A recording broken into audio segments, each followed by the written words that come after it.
പഠനമാണ് നിർവഹിക്കുന്നത്. ഇതിൽ 3 കോടി കിഫ്ബി ധനസഹായത്തോടെ 8 സ്കൂൾ കെട്ടിടങ്ങളും 1 കോടി കിഫ്ബി സഹായത്തോടെ 12 സ്കൂൾ കെട്ടിടങ്ങളും പ്ലാൻ ഫണ്ടും മറ്റ് ഫണ്ടുകളും ഉപയോഗപ്പെടുത്തിയുള്ള 10 സ്കൂൾ കെട്ടിടങ്ങളും ഉൾപ്പെടും. കൂടാതെ 12 പുതിയ സ്കൂൾ കെട്ടിടങ്ങൾക്ക് തറക്കല്ലിടുന്നതും ഇതോടെ നിർവഹിക്കപ്പെടുകയാണ്. പരിപാടിയുടെ സംസ്ഥാനതല ഉദ്ഘാടനം ബഹുമാനപ്പെട്ട കേരള മുഖ്യമന്ത്രി ശ്രീ പിണറായി വിജയനാണ് നിർവഹിക്കുന്നത്. ഈ ചടങ്ങിൽ അധ്യക്ഷത വഹിക്കുന്നത് പൊതുവിദ്യാഭ്യാസവും തൊഴിലും വകുപ്പ് മന്ത്രി ശ്രീ വി ശിവൻകുട്ടിയാണ്. പൊതുവിദ്യാഭ്യാസ മേഖലയിലെ ഉണർവിന്റെ ഉദാഹരണമാണ് മറ്റ് ജനപ്രതിനിധികൾ തുടങ്ങിയവർ പങ്കെടുക്കുന്നുണ്ട്.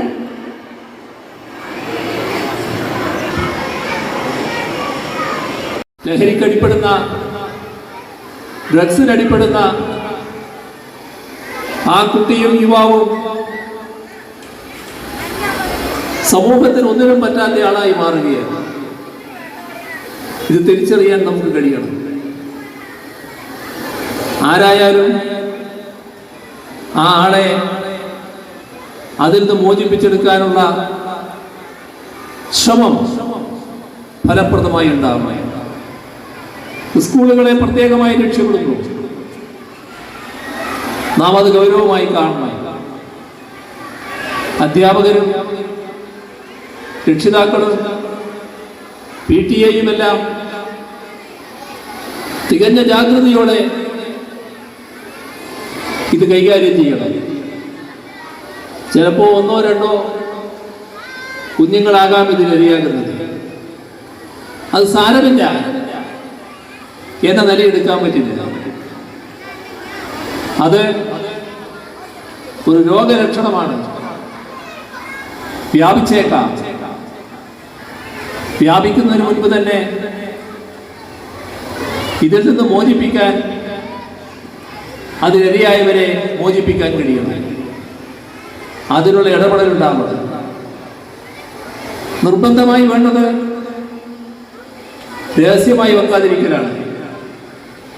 എന്നാൽ ചെണ്ട കൊട്ടി നാട്ടിൽ പരസ്യപ്പെടുത്തേണ്ടതുമില്ല. അതുമായി ബന്ധപ്പെട്ടവർ അറിയണം. കൗൺസിലിംഗ് നടത്തേണ്ടതിന് കൗൺസിലിംഗ് നടത്തണം. വല്ലാതെ കടന്നുപോയെങ്കിൽ ആവശ്യമായ ചികിത്സ നടത്തണം. ബന്ധപ്പെട്ട അധികൃതരെ അറിയിക്കണം.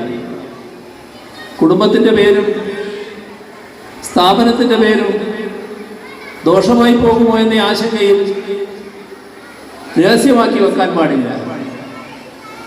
ഈ കാര്യം പ്രത്യേകമായി തന്നെ ശ്രദ്ധിക്കേണ്ടതായിട്ടുണ്ട്. മറ്റ് കൂടുതൽ കാര്യങ്ങളിലേക്ക് ഞാൻ കടക്കുന്നില്ല. നിറഞ്ഞ സന്തോഷത്തോടെ ഈ നിർമ്മാണം പൂർത്തിയായ 30 സ്കൂൾ കെട്ടിടങ്ങളുടെ ഉദ്ഘാടനവും 12 സ്കൂൾ കെട്ടിടങ്ങളുടെ നിർമ്മാണ പ്രവൃത്തിയുടെ ഉദ്ഘാടനവും നിർവഹിച്ചതായി അറിയിച്ചുകൊണ്ട് അവസാനിപ്പിക്കുന്നു. നിങ്ങൾക്ക് എൻ്റെ സ്നേഹാഭിവാദനം.